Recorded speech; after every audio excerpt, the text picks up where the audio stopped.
I'm Jim Cuno, president of the J. Paul Getty Trust. Welcome to Art and Ideas, a podcast in which I speak to artists, conservators, authors, and scholars about their work. These objects represent the earliest type of painting in existence. They are the beginning of painting technology, and they carry on a tradition for 2,000 years beyond the point from when they were made. In this episode, I speak with Marie Svoboda, associate conservator at the Getty Villa, about ancient Egyptian panel paintings.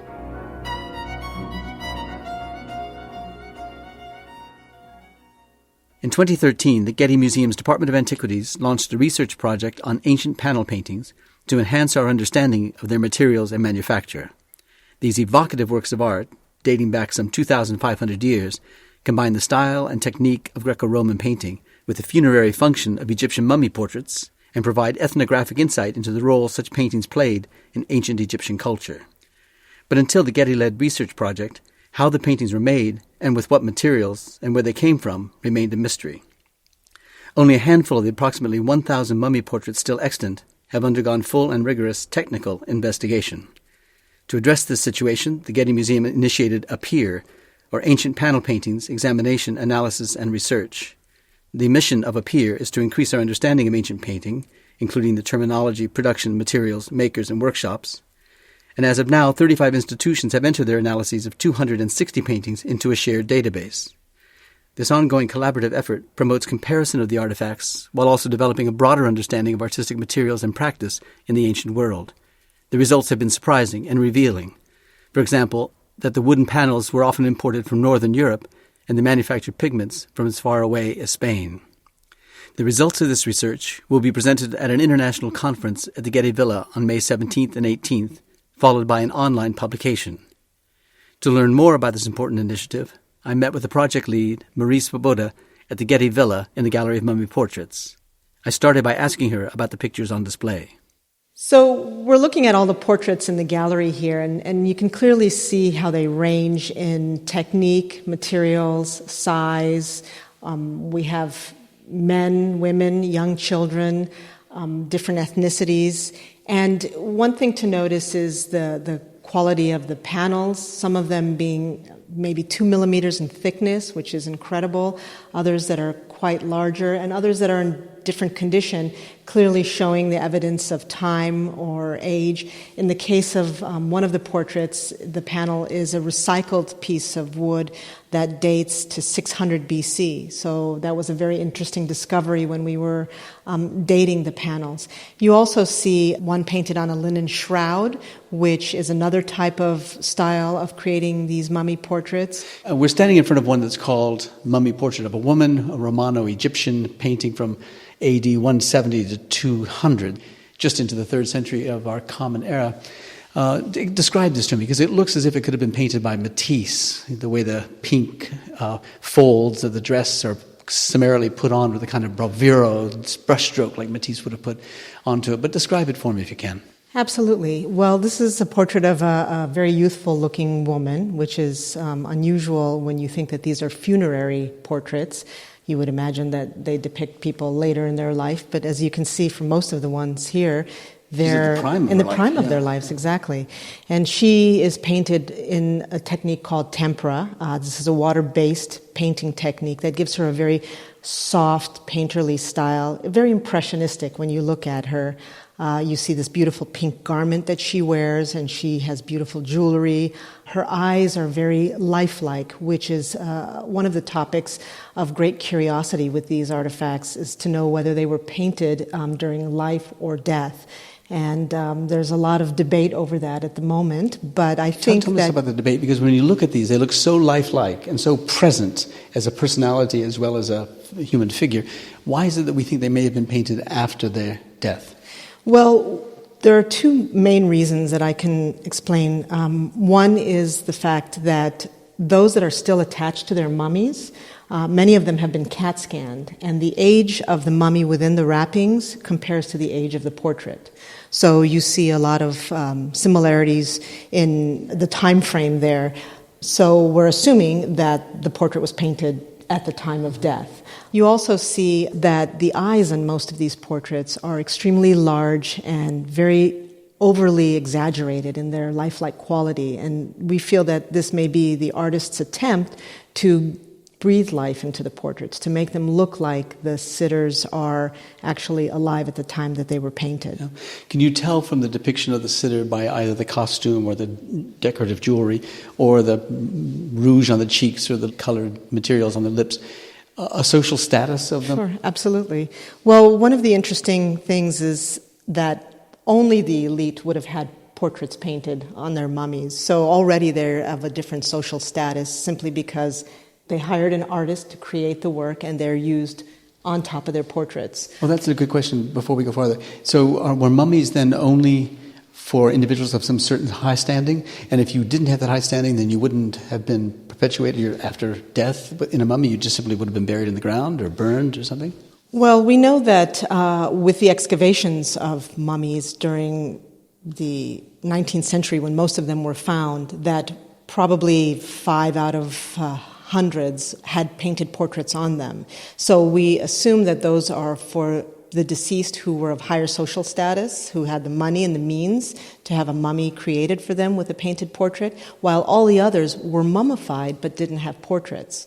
And I assume that by looking at all the portraits, you begin to see a range of social status and economic standing for a lot of these portraits based on the quality of the painting and the quality of the materials used to make them. So even within this high social status for those who were able to have portraits, you see a breakdown in those that maybe had less money versus those that had a lot more money, and you can see that example in the quality of these portraits. Are there regional characteristics that one can identify in the dress or the appearance of the person?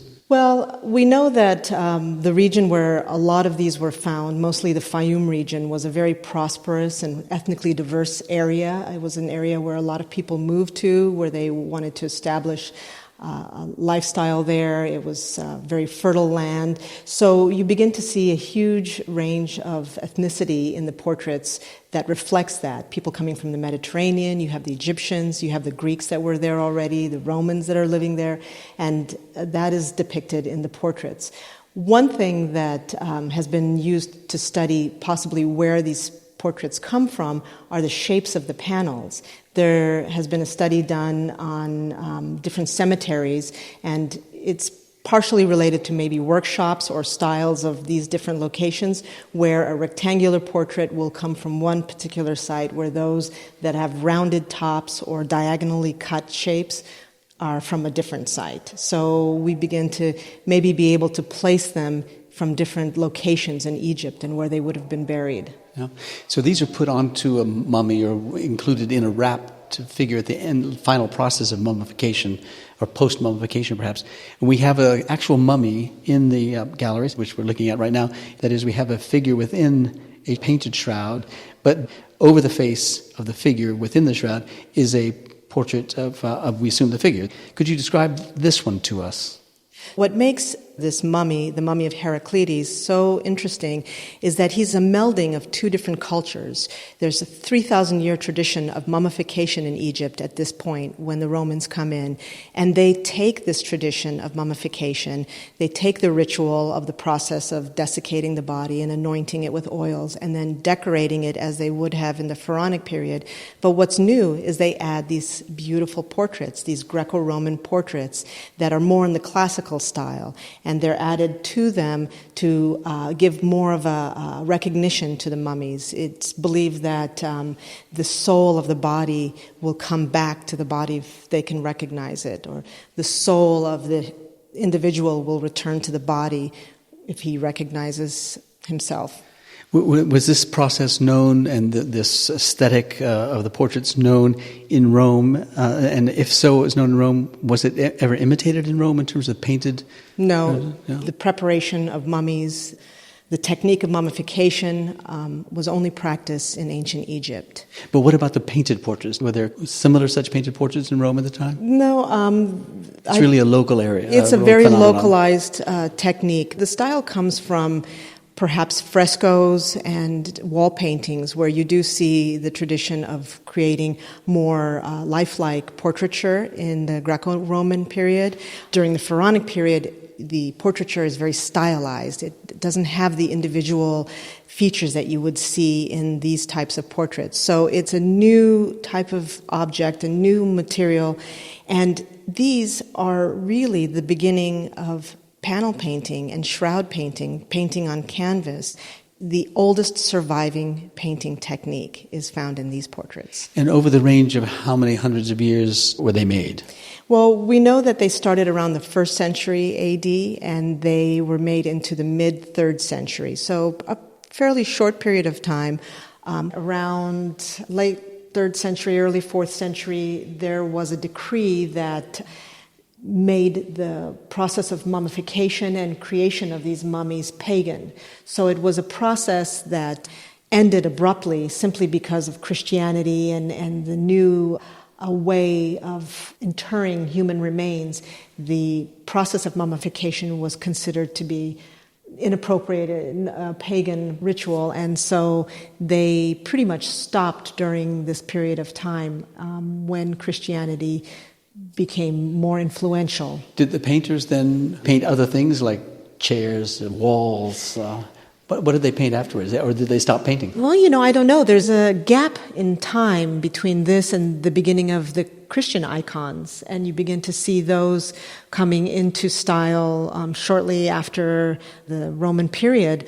But what's really interesting is that where they learned the materials and the techniques to create these Christian icons is mysterious, since most of these were in the ground and they were not visible or accessible. And so the tradition was probably handed down by family or by artists that continued the artistic tradition of painting. What they did during the period of time when the mummy portraits ended and the icon painting became well known, I'm not really sure. I think it's a very interesting transition. And there are some very, very early Christian icons that may have still been in the time frame of when the production of the mummy portraits happened, but it's still a very mysterious and interesting time for the evolution of painting. Now, in this room, there are maybe a dozen such paintings. When you first came to me with an idea about a project to study these mummy paintings, and not just these in our collection at the Getty Museum, but at other museums, to try to get a kind of taxonomy of all these paintings, to try to understand better. How many did you expect to find, and how many have you found as part of your project? Well, we started the project in 2013, and we started with 8 museums, and today we have 33 museums that are participating in the project. The collaboration is to contribute technical studies of these artifacts as we look at them analytically, technically, and be able to describe the methods and materials used to fabricate them. We are contributing the information into a database and sharing this information. The total amount of portraits we have in the database right now are about 275, which is a lot more than I ever dreamed of having in the project. It's been very, very exciting to have this amount of information. And what percentage of the total known mummy portraits is 275? It's getting close to 30% of all the known portraits there are in collections, private and institutional, around the world. I believe the number is about 1,028 portraits that are known. So we're getting close to about 30% of all the portraits that are out there. And it doesn't mean that we have complete entries in the database for everything that we're looking for, but we're beginning to compile the images and all the known portraits that are in collections. And some of them not published, some of them not known, are going into the database so that we can share this information with other colleagues interested in this topic and begin to really investigate and understand these artifacts. So I assume there are 2 parts of this. One is the technical analysis of the objects themselves, and then there's the compiling of the database by means of a digital platform. So let's approach those 2 things separately and talk about the actual technical analysis you've undertaken and what have you found from the technical analysis. So First of all, the study of these objects involves many, many people. So it's not just a project that develops out of nowhere. We need to have collaboration from not only lots of people within the Getty, and we have all the resources and people here to contribute to that, but also internationally. So we begin to reach out to other colleagues who are experts in the field, who do certain types of analysis and examination that contribute to the study. So it's a really wonderful collaboration of efforts to understand a portrait. Well, describe this portrait before you begin to get into the technical analysis of it, and then what it is about this portrait that attracted you and what you found as a result of your analysis. So this is a portrait of a young woman. She's painted in the tempera technique, which is probably a little less than 50% of the types of paintings that you find. Most of them are in the wax technique or the encaustic technique. She's very simply painted, almost like a caricature. And what is very interesting about her, she has very diagnostic features in the style in which she's painted that enables us to make comparisons with other portraits and other collections. So this is something that we're exploring in the effort to understand potential artists' hands and workshops. And in addition to the stylistic comparisons that we see with her, we begin to notice that there's certain types of materials and pigments that we can identify mostly by non-destructive ways. And the non-destructive, I mean, we do a lot of imaging, which allows us to identify pigments, binders, materials, various other features on the surface of the panel that then we can make comparisons with the other portraits on. Well, tell us about how you take the imaging, what the imaging comprises, and how it is that you learn what you just described. Sure. Well, imaging is that we're not just taking a photograph in visible light. We're doing that as well, but we're also looking at other technical types of photography, including radiography, which allows us to look through the wood, through the painted surface, and be able to identify features that perhaps have very different properties, and through those properties we can identify the materials. We do types of multispectral imaging, which includes ultraviolet light, infrared light, other techniques that enhance certain types of pigments, such as visible-induced luminescence, which allows us to see the pigment Egyptian blue. So this is a way to find out what materials might have been used in the process of painting without taking a sample of and subjecting it to, as you say, destructive analysis. And this is always the first step of everything we do when we study these objects. As we go through the process of doing non-invasive analysis, we learn the basic information about what we have, and we corroborate this information with then scientific study by, in some cases, taking samples, and that requires a destructive sample for analysis, but it really begins to answer the questions of the materials that are used. And then we take all this information and we make comparisons to other portraits. Other portraits that look like this, so that you can say if you have two that look similarly but they're made of very different materials, that would be surprising? Or yeah, it's in some cases we can find portraits that look very similar and the materials are identical, and that really sheds light in understanding maybe an artist or an artist's workshop. In some cases, we find materials that are very different. For example, in this case, this portrait of the young woman with the pink tunic, she has a twin in the Kunsthistoric Museum in Vienna, and that is on a very different type of wood. Now, that you mean it seems to be precisely the same person twice, or it's another person who just looks very similar? Another person that looks very similar. A male depicted in the Kunsthistoric Museum, but very similar in appearance and style of how it was painted. But we know that the wood is different from the wood that was identified on her. And that isn't surprising, because wood was such a rare material in Egypt that for them to find panels to create these portraits, they probably had to recycle and reuse wood from other objects, or they had to go to other locations to get whatever types of wood they could to produce them. So some differences are interesting and sheds light in the value and importance of the materials that they were using, and other materials such as the use of indigo, which is a dye, a manufactured dye, madder lake, which is also a manufactured dye. We're seeing this on the other portraits as well, and that creates these wonderful similarities between them in the style for how they were painted. Did you discover in the process some materials that tell you something about the trade that the Egyptian and Roman era folks were engaged in? Well, one of them is definitely the wood. We know that most of the portraits are painted on linden wood, which is a northern European wood, was imported into Egypt, and it was selected for many properties that it has for creating a painting. They can make very thin panels. The wood itself has no knots or irregularities, so it creates a perfect surface for producing a painting. And also it has a natural insecticide in it, so that helps in the preservation of the artifact.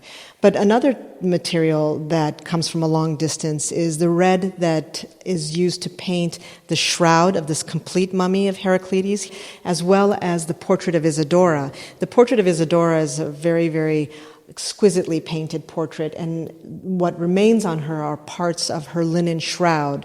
So unlike the other portraits where all the linen wrappings have been removed, she still has traces of that on her.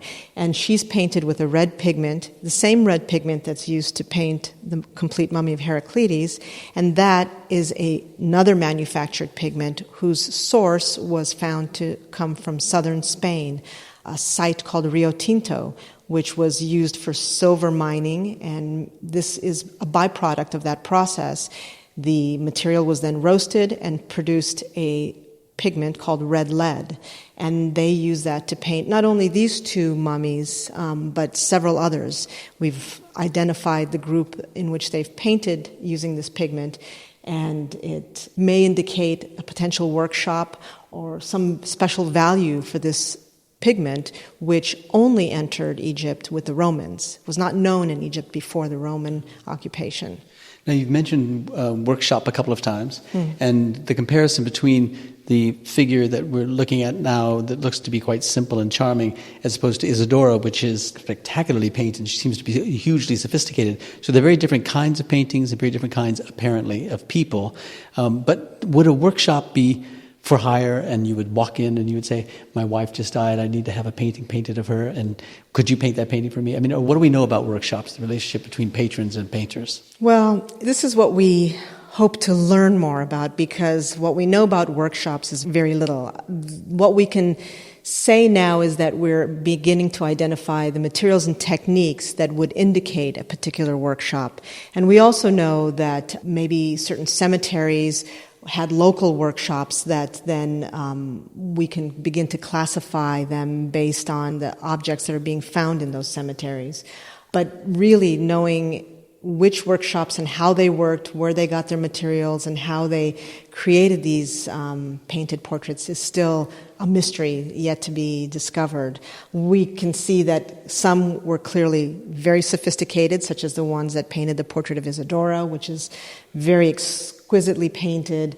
Clearly, the artist had an enormous amount of skill, and they're working with encaustic, which is a hot wax technique, very, very difficult technique to paint with. They're using gilding.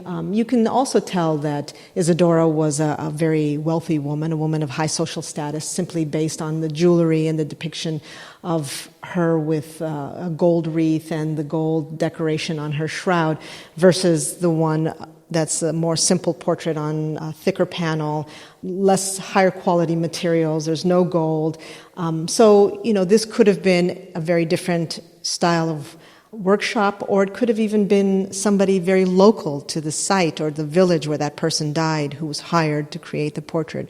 Isidora may have been painted in a more sophisticated type of workshop where they had access to these imported materials, these special materials, gold and all these other items that create a higher quality product in the end. So you and your colleagues here at the Getty are subjecting our mummy portraits to this kind of technical analysis, complicated as it is.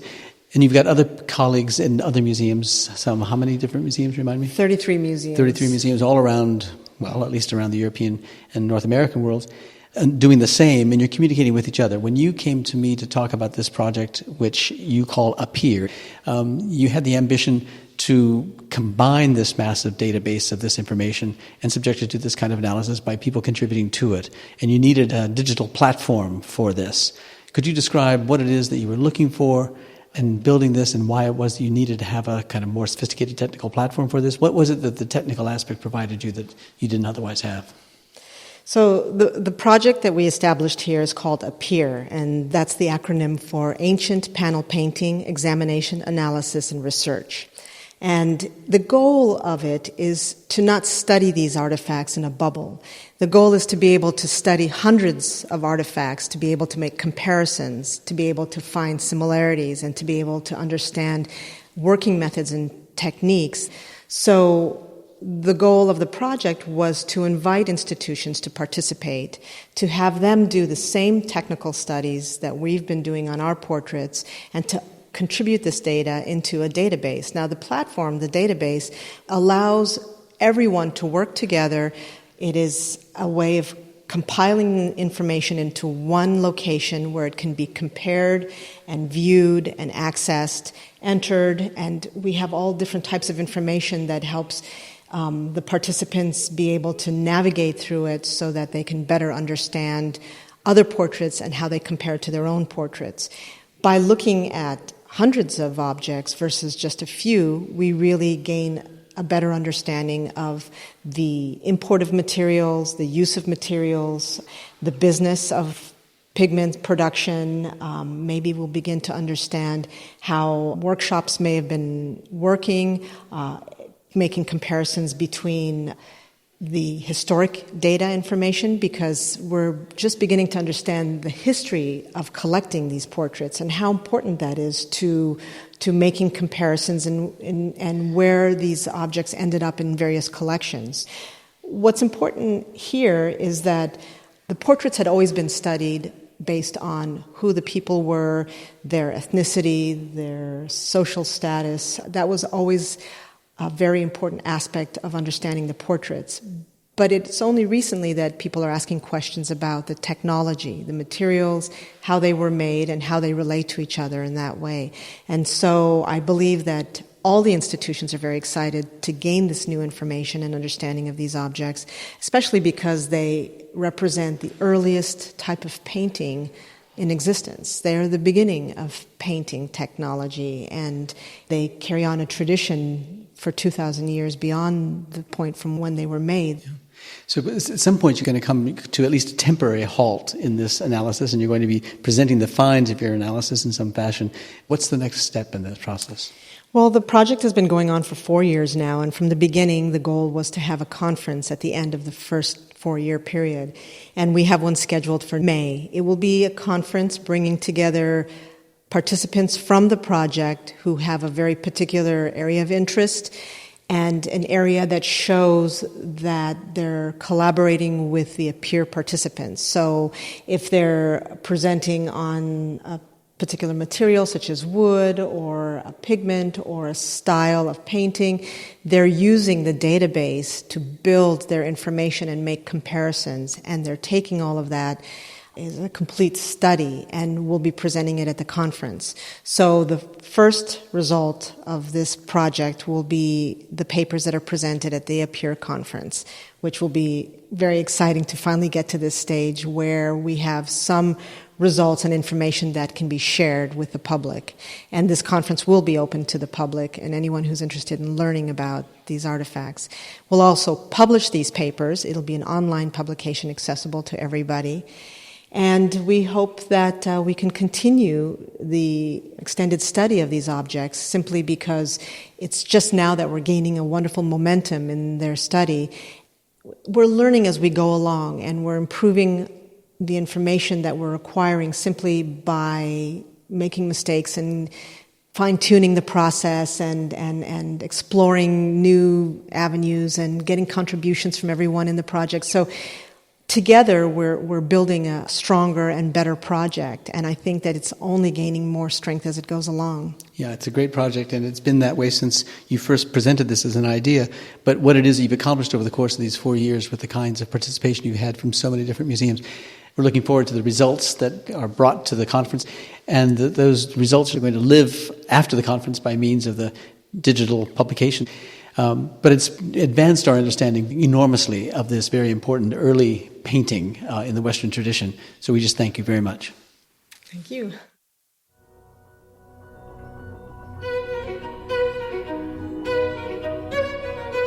The Getty Villa is currently undergoing a reinstallation of its collections. Although some galleries are temporarily closed, the Gallery of Egyptian Portrait Paintings is currently open to the public. Visit getty.edu for the latest information.